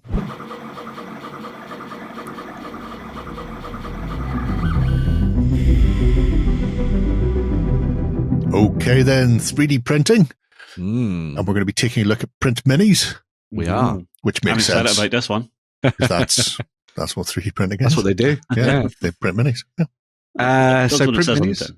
Yeah, print minis has been around. Well, they've been printing miniatures since 2020, but this is the first time that I'd actually sort of encountered them over on my mini factory. Mm-hmm. So they have a store, as you might imagine, and their real sort of shtick is that they create lots of sci-fi miniatures, terrain, accessories, and everything that work effectively as alternatives for those people who want to add to their Necromunda collections. So one of the things, obviously, about Necromunda is that it's incredibly kit bashable, conversion heavy, and all that kind of stuff. And while you get quite a lot of stuff in the kind of standard plastic kits from Games Workshop and stuff, there are occasions where if you want to get like Exort, you want to get a couple of different arms or something like that, or you want to take your character in a different direction, or you want to build something slightly different when it comes to your leader character for your Goliaths or your Eschers or your Van Sars and everything, then you might want to look beyond picking up another couple of different boxes or buying Forge World miniatures that will cost you the earth, and instead looking to sort of pick up some alternatives from the likes of, print minis and sort of using them to kind of enhance and change up your warbands effectively on the tabletop. And what's quite nice about it is that they've done a lot of stuff that kind of fits in line with what currently exists for a lot of the gangs. But then they've also gone and sort of played around with some of the different concepts, brought back to life older miniatures and older themes from Necromunda of previous editions and sort of back in day, and sort of brought those characters and those troops back to the tabletop, whilst then tying that in with the new aesthetic of the gangs that has been built up during current editions of Necromunda at the same time. And as you can see, they come with loads of different options for both weapons and all sorts of different, and heads and poses and everything else at the same time. I would sculpt some very nice, like belching Flames, smoke off those. Right. Yeah, but you wouldn't even have to sculpt it. Build them, and then just cover it in clump foliage. Oh yeah, that would do. Yeah, and then easily. Yeah, bosh, your smoke is done. Yeah, you don't have to think or anything. Very true. But yeah, there's lots of really nice stuff in here for character miniatures. So if you wanted to add in a whole bunch of kind of like your standard dramatis personae and sort of take them in different directions, you've got those options to do that as well. And obviously they've done some really nice terrain to kind of like help to build up interesting tabletops. Because one of the things about Necromunda, is that it's a very close quarters style affair. So you want to have lots of interesting terrain for you to kind of interact with at the same time, take cover behind and use in different scenarios and stuff. And so things like this are really helpful for those people who want to build up interesting scenarios on the tabletop, as well as just make them tabletops look really good. So even if you're looking at print minis and you're like, well, I already have my Goliath gang or my Bansars or whatever, my Delac or Delaque as I used to call them, because I'd never heard anyone say it. So I mean, I've always went Delac, which I think threw you for a curveball. It did. It's entirely possible. That, I remember when I was getting in, I couldn't for the life of me figure out how to say Zinch. Yeah, well, yeah, Zench, however people, because again, but I love that they do these kind of terrain sets that are based around the idea of fun scenario styles. So you could have your gangers trying to get one of those rafts down the middle of one of the big sewers in the bottom of Hive Primus, sort of going through all the sludge and stuff. Well, and then as you're going sort of deeper and deeper down, your opponent is trying to like raid you and sort of bring them over to the side and all that kind of things. These are obviously fantastic for those people who want to build up interesting sort of setups for bars and all that kind of stuff as well. So if you wanted to go and have a little bit of a cheeky diorama, enter the UKGA painting competition. There you go. Perfect. It's your name day in the sump. Let's go party. Yeah. What is he eating? I can't really tell. They look like tails. It does look like a tail. That's some kind of tentacule. Yeah. Don't care. I really like it. It's some kind of sump beastie that's, lovely. Sticks the tentacles up out the water. Chef cuts it off, drops it on the pan, off you go. Yeah. But it's a really nice kind of collection of stuff that kind of builds on what a lot of people want from Necromunda, which is the kind of weird and wacky side of Warhammer 40,000. And I know that Games Workshop have done an exceptional job in-house of doing that. I think Necromunda and the Necromunda range is probably one of the best sets of miniatures that Games Workshop do, alongside a lot of the stuff they've done for Warhammer Age of Sigmar. I think they're two of the big ranges from them that they've sculpted exceptionally well. But it's always nice to see what people do when they want to try and like personalize and build on their own stuff for Necromunda. And things like those objective sets are absolutely fantastic. Yeah. You know, clearly somebody has pressed the wrong button, and Cordor need to go and make sure that those Gribbly Beasties don't come out of that pull the wrong lever. Pulled the wrong lever. Yeah. Maybe it was those monks we looked at earlier. Yes. But it's a really nice selection of stuff. Pants. Yeah. It's a really good selection of stuff, and it's incredibly well stocked. There's like 600 odd different bits and pieces that you can get your hands on, which is really nice. Yeah. So, my favorite parts of it are actually in the collections section, because they do something like this, the market stalls, but it's called the night market. Oh, cool. Yeah. And it's got, some civilians mixed in there. It's got some enforcers mixed in there. But then it's got a food market, like food stalls. Oh, and nice. Weapon stalls and stuff. And it's very cool. Yeah. The other thing that's good about this is that while obviously we're talking about this from the viewpoint of it being used for Necromunda, there's no reason why this couldn't be used to build interesting tabletops for Stargrave or Rogue Stars. Because, if anyone's seen the likes of, Guardians of the Galaxy, when they go to, is it Nowhere? Nowhere. Yeah. That has this kind of vibe to it. So you could easily just take a lot of this stuff, remove the slightly more Imperium themed bits and pieces, and just use it as your kind of backwater market on some. I mean, to be fair, with the exception of that, those are all pretty generic. Everything else is good to go on that one. Yeah. And I like the vehicles. The vehicles are cool as well.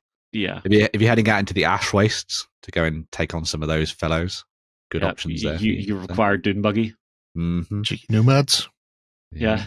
Although, Jerry, if you quickly nip to the collection section of their page, there is one thing that I'd like to point out for folks, because if you're wanting to do a really nice table like this, but you're wanting to do it on a budget, they have one set in the collections which will really just leave you going, yes, perfect, this is super cheap and I can do it. So, so see Stack City 2? Yes. Just in there. The railings upgrade. All the railings that are fit to rail. Well, in this, you get some of your... Now, I'm wondering, is this just the railings? Because I saw this and thought it was very good value. Oh, it's incredibly good value for railings. Yeah. I was hoping it came with the containers and stuff as well. Oh, no, it's railings. Oh, they're separately there then. So my bad. Sorry, folks. I thought I had found a deal for everybody. But this is stupidly cheap. Yeah, well, it contains no buildings. I would have been disappointed if I had bought this. So at least now we've saved someone else that problem by embarrassing me. That's the hint there. Yeah. I think if you find part 1, it will say buildings. Yeah. It may even just be called Stack City, in fact. Let's find Stack City, which I think was lurking in there. What's quite good about this, though, is that, as you're pointing out, Justin, like 3D printing terrain is stupidly cheap compared to actually buying the plastic kits, especially the official kits. Yeah, I mean, I had a look at Bolt and Break, the weaponsmith shop, and even the details on the inside of it are just gorgeous. Yeah. Sweet, so, candy. Yeah. They've done an exceptionally good job with all this. Definitely worth checking out and seeing if there's some fun stuff you could print off for Necromunda. I will say, I was at a market recently, and me and my friends found the last edition version of the Necromunda box set, and we went, oh no, this is stupidly cheap. Should we buy this? It was about £100, so it would have been 50 quid each. And we would have got Goliaths and the Eschers, and then a whole bunch of the older terrain. So not as much as the new stuff, but some of the older terrain. And then I was on my phone, and I was like, all the rules are out of date, so it'd be absolutely pointless to read the books. And then you could just wing them in the bin. Yeah. And or it comes down to play with the older rules. Would it have been cheaper than getting the 2 gangs in the train separately? It really would have been. But then we both said we don't need to start Necromunda. No. But then we got in the car afterwards. We were driving back, and we went, we should have bought that box set. You had not buyer's regret. Yeah. C'est la Oh, well. vie. Yeah.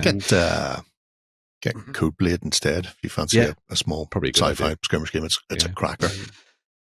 So before we move on to the Kickstarters and Yes. finish off the show, I thought I'd give you guys a little bit of a reminder. So yes, the competition prize for this week is another £50 voucher from the lovely folks at Wayland Games, and it could be used over on their store. So if you are interested in getting your hands on some new funky stuff to use on the tabletop, this is a great opportunity to use that voucher to get yourself some lovely bits and pieces. We've already had a couple of winners announced, so you can go and check that over in the prize claim form. I will link that down below. I also make sure to put it as a comment on the video, so please go and check it out because I want to give you stuff, man. Buy it. So there's a couple of different things that you could use it on. So, for example, you get your hands on some of the new John Blanche paint sets, which have been recently announced by the folks over at the Army Painter. Really good if you're going to be trying to paint up any of the slightly more quirky and weird stuff that's out at the moment. There's plenty of grimdark games out there. These would be absolutely perfect for. It's essentially a whole bunch of really fun bottles of rust. No. But these are actually really nice sets. We've seen a couple of videos of people showing off how to paint with these, and it seems like a really nice collection of stuff for really hitting that Blanchian vibe, especially if you're doing the sort of Blanchett style model. Blanchian. Yes, very good stuff. But as well as that, you can also get all sorts of different pieces for various games. So if you're interested in board games, so for example, we talked at the start of the show about UK Games Expo, really big convention for board games and card games. But if you wanted to get in on some of the new stuff that's coming out, then you could always go and get that. Finspan, for example, the new spin-off of Wingspan, which is the original game from the guys at Stonemaier. That's the new fish-based version. Yeah, so they've done Wormspan, which was the dragon one, the fantasy one, and now they've done Finspan.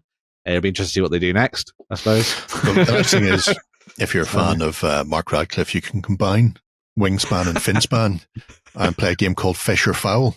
Yeah, you could. Or is it a fowl? Have the time of your life. But also, you've got a couple of new fun bits and pieces. So, for example, the Vagrant Song mini packs are really nice. So if you played that really fun game by the guys at Weird, they also released a set of miniatures. And even if you're just a painter, these are really nice set of figures to pick up just to play around with something a little bit different. They've got a couple of different variants packs for you to pick up for that one. And of course, if you've got a £50 voucher, that only costs £30, so you can go and spend some extra money on someone else, like some paints and shit. Okay.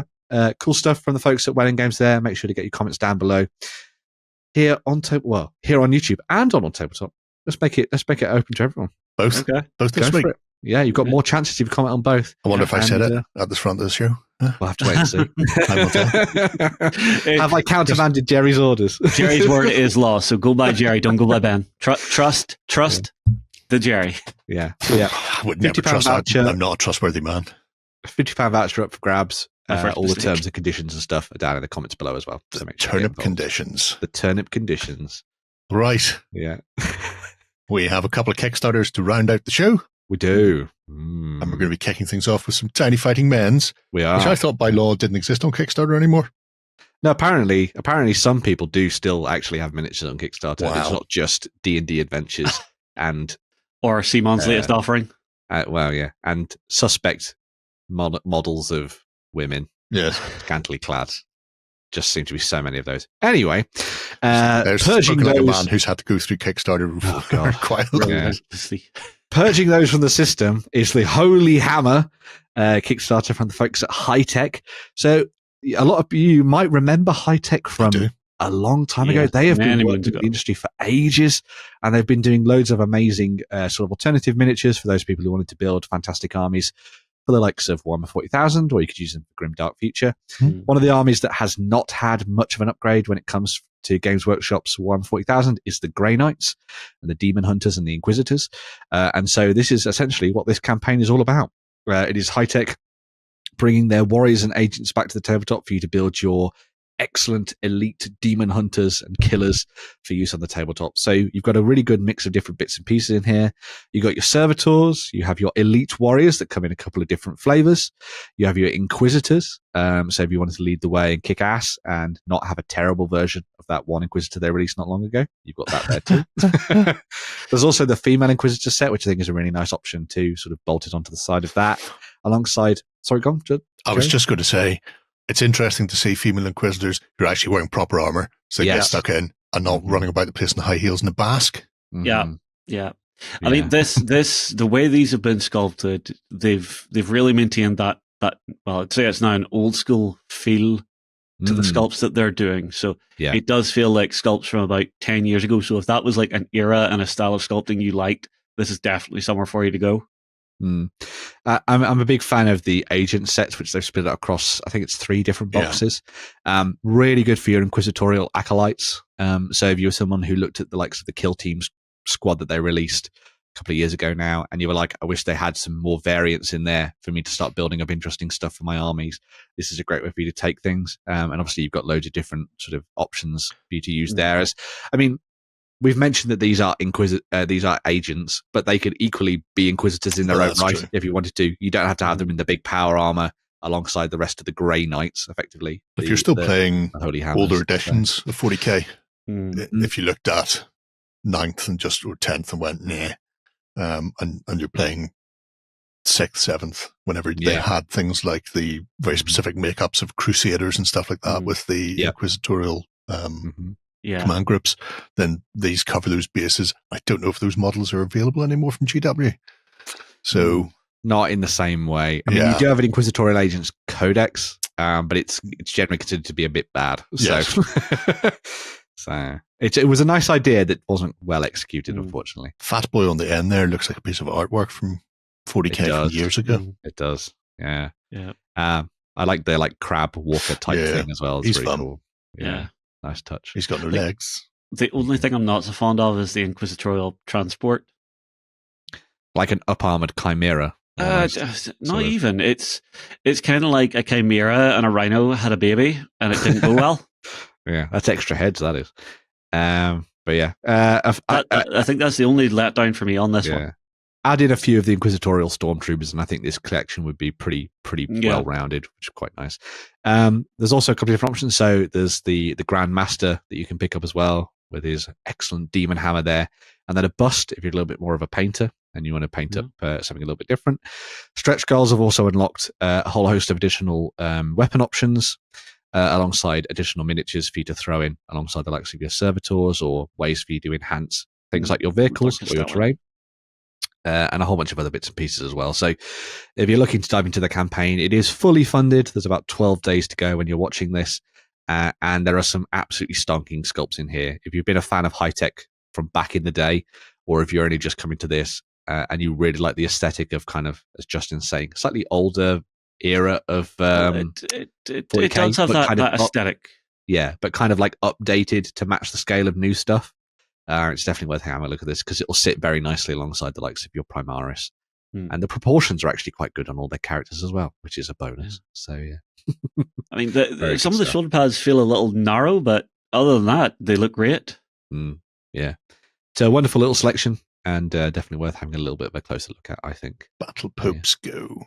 Battle Pope! I'm trying to find the APC because it did say upgrades, and I'm trying to work out if it is a full APC or if it's just bits. Because it says APC add-ons. Yeah. I thought it was the whole kit, but maybe it is just bolt-on bits too. But that might be the add-ons to add your turret. Oh, maybe. So the APC might be its own thing. Is there? Yeah. Oh, there you go. Yeah. So yeah, nice stuff. Well worth checking out. Chunky funky. Interesting. Cool. Right. Shine some light on our last Kickstarter, Benjamin. Oh, I see what you did there. Yes. Yeah. So everybody sucks. No. Harsh but fair, I feel. I was singing lyrics to a song there, but I stopped myself. And I made it appropriate. So yes, Redgrass are on Kickstarter with their new version of the R9 Solo desk lamp. So everybody needs a desk lamp. I plea for you to have a desk lamp because it will make your painting so much better having that lovely white light. One of my friends refuses to have a desk lamp and he says, I can't see what I'm painting. And I was like, it's because you're painting at 6 o'clock in the evening in the winter. Of course you can't see anything. And you're using yellow light, so everything looks awful. All you have is your ceiling light, so you're probably already painting in shade, or the light's all coming from your PC monitor if you're watching something.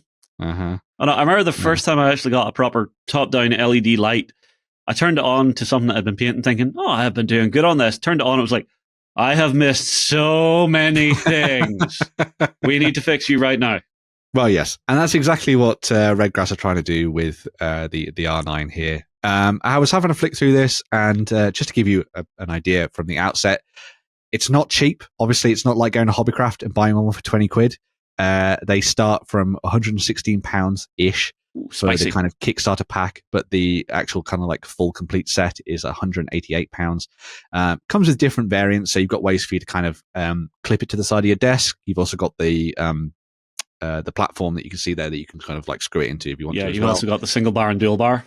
Yeah. And so it has, as Justin says, different bars there as well. They've also got different sort of clips and things that you can add in there at the same time as well. It also folds down and it's compact, and so you can take it with you. So if you're doing a little traveling or you're teaching tutorials and things like that, that seems like a good option for you to go with there. I don't know why you'd be carrying it onto the plane with you, but there we go. I mean, if you're a painter who's going to a show, well, that's true. Maybe you need a last minute bit of work before you go to Expo to enter your contest entry. That's very true. Yeah. You're making all the right noises, Justin. So yes, just to give you some ideas. Paint on that brush. It's like those fake burgers in 4D. It's like the photographs you used to see of people playing video games consoles and nothing was plugged in. Or just hitting all the buttons randomly, yeah. So it features high-end LED chips in a custom-made optical lenses. It is designed, as we said, to be compact and foldable. There's lots of other, like, techie speak in this. They have very, very in-depthly gone through how everything works with this. So if you're somebody who has a question as to why you would probably be spending over £100 on a desk lamp, I think Redgrass have probably answered here. I mean, there's one thing this has that I haven't seen on many other ones. Now, I could be completely wrong, but whenever it's a bar light like that, normally it just comes out and sits flat. That little tilt function, yes, I think it's very handy. Is very nice. Yeah, it means that you don't have to move. Like, I mean, I've got the one that I use here. I have to maneuver this bit to make everything do it, which is fine, obviously, but it kind of sticks occasionally. Whereas something like that gives you a little bit more range when you're painting. Well, that way you can have the bar just sitting right above your head. Yeah. Just tilt it forward so the light's coming directly from where your eye point is. The team have also put together, as you can see there, those Arsenal cards. So it's a section of kind of like tips and tricks for painters. So if you're looking to... What do you call me? I thought you were about to go, what team? 6 points behind, that's what they are. So if you're a fan of the Gunners, you can get that. Suck it, Gunners. You'll have the prize of finishing third 3 years in a row. It's interesting to see some of the well-known folks from our industry actually using the thing. So Angel and Duncan there playing around with it and having some fun. So definitely worth picking up if you want to get yourself a light that will probably last you for a while. Like, obviously, it's quite nice to go and get one from Hobbycraft or something like that, or Amazon. But the likelihood of them surviving particularly long, depending on how you treat it, of course. Yeah. If it's out in the garden shed. Well, yeah. So 52, I was going to say 52. 52 is a lovely man. Yeah. So if he says it's good, it's probably good. So yeah, definitely worth checking out. As I say, a little bit more on the pricey side, but sometimes with the hobby, it's worth splurging.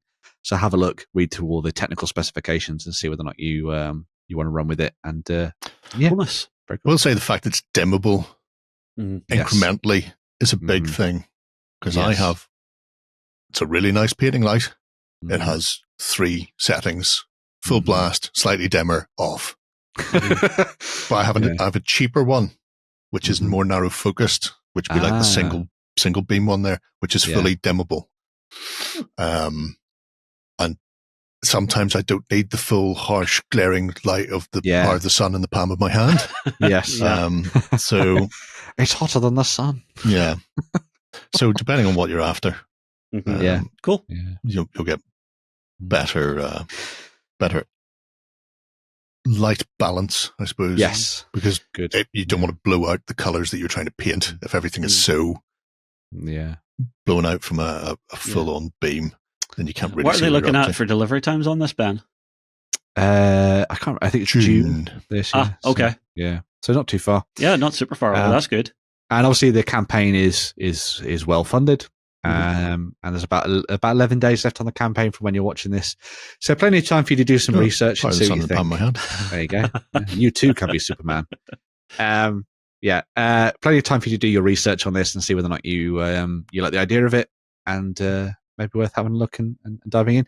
Redgrass do some really good stuff. I mean, we really like their painting handles, and they've done some other bits of really nice components for you to go and check out. So if they're bringing something like a light to Kickstarter, it's probably worth having a look at in more detail. Yeah. Nice one. Yeah. Shine the light on it. Haha, as Jerry said. Yeah. Bitchin', my son. Yes. All right, that wraps us up. We're sorted for another week. Well done, us. Yes. Woo. We're going to saunter on. Tatty buys. We'll be back again next Friday. If you Will we fancy survive joining the us storm? then. Well, head down, hide under a desk. Use your If you see peeping no, light. if this doesn't make it out till later, guess why? Somebody slept in. The hard drive has flown off over the Atlantic. So. We shall return to it next Friday, but we'll be back on Sunday over at OnTableTop.com for the Cult of Games XLBS. And if you're not already a cultist, join us. Join us now. Until then, have a great week of gaming. Bye-bye. Go ahead and check out our other content on screen now. And while you're at it, why not hit subscribe and remember to ding our dong. Go on, you know you want to click it. Go on.